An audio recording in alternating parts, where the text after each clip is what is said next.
Good evening everyone. Myself Diksha. I'm senior nursing tutor RPIIT campus Bastada Karnal. Today I have discussed the topic organic brain disorders. So firstly I have to introduce classification of the organic brain disorder.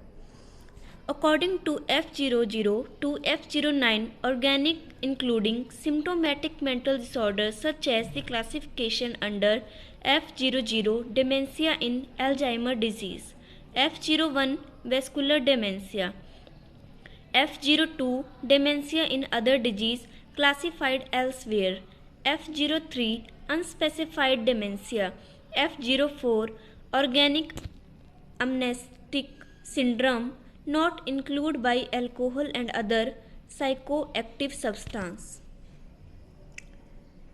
F05 delirium not induced by alcohol and other psychoactive substance.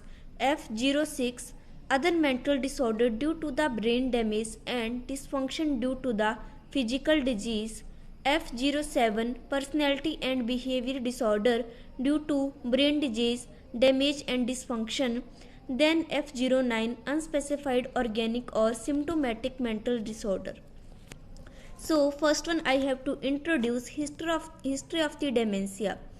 Dementia was the first described in a book about mental illness in 183 in 1894 doctor Alois. जो हमारा dementia है वो first describe जो book की थी mental illness के नाम से थी और 183 पेज नंबर पे कब डिस्क्राइब हुई थी 1894 में और किसने डिस्क्राइब की थी डॉक्टर एलोइस ने.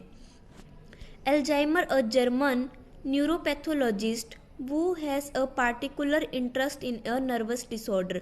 और जो हमारी एल्जाइमर डिजीज़ है वो एक जर्मन के न्यूरोलॉजिस्ट थे, वो पार्टिकुलर इंटरेस्टेड थे हमारे जो नर्वस सिस्टम था उसकी सारी इंफॉर्मेशन के लिए.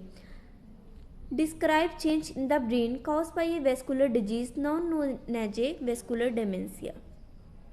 Definition of the dementia. Dementia is an acquired global impairment or intellectual memory and personality but without impairment of the consciousness. जो डेमेंसिया होता है वो एक्वायर्ड ग्लोबल इम्पेयरमेंट है हमारी किसी चीज़ की इंटेलेक्चुअल जो सोचते हैं मेमोरी की एंड पर्सनैलिटी की, but without impairment of the consciousness. जो पर्सन का कॉन्शियसनेस है वो बिना लॉस हुए पर्सन की जो भी मेमोरी है जो उसकी पर्सनैलिटी है उसमें क्या आ जाएंगी इम्पेयरमेंट आ जाएंगी. Then dementia, a progressive deterioration of intellectual behavior and personality due to diffuse disease of cerebral hemisphere maxillary affecting the cerebral cortex and hippocampus.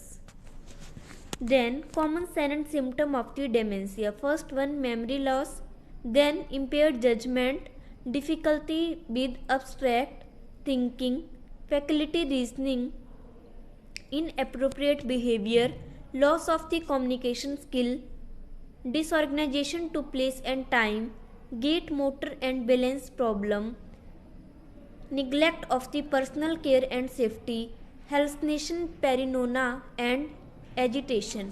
First one क्या हो जाएगा मेमोरी लॉस हो जाएगी जिस पर्सन को डेमेंसिया होता है थोड़े टाइम के लिए. देन इम्पेयर्ड हो जाएगा उसका जज करने का स्टेटस, ठीक है. Then difficulty with abstract thinking, किसी भी चीज़ के लिए वो अच्छे से थिंक नहीं कर पाएगा, ठीक है. किसी को रीजनेबल सोच नहीं पाएगा. इनअप्रोप्रिएट बिहेवियर हो जाएगा पर्सन का. जो कम्युनिकेशन स्किल होती है पर्सन की वो लॉस कर जाएगा. डीओरिएंटेशन हो जाएगा, उसको पता नहीं लगेगा कौन से प्लेस है कौन सा टाइम चल रहा है. जिसकी गेट मोटर बैलेंस प्रॉब्लम आ जाएगी गेस्चर पोस्चर में. निगलेक्ट करेगा पर्सनल अपनी केयर और सेफ्टी के रिगार्डिंग.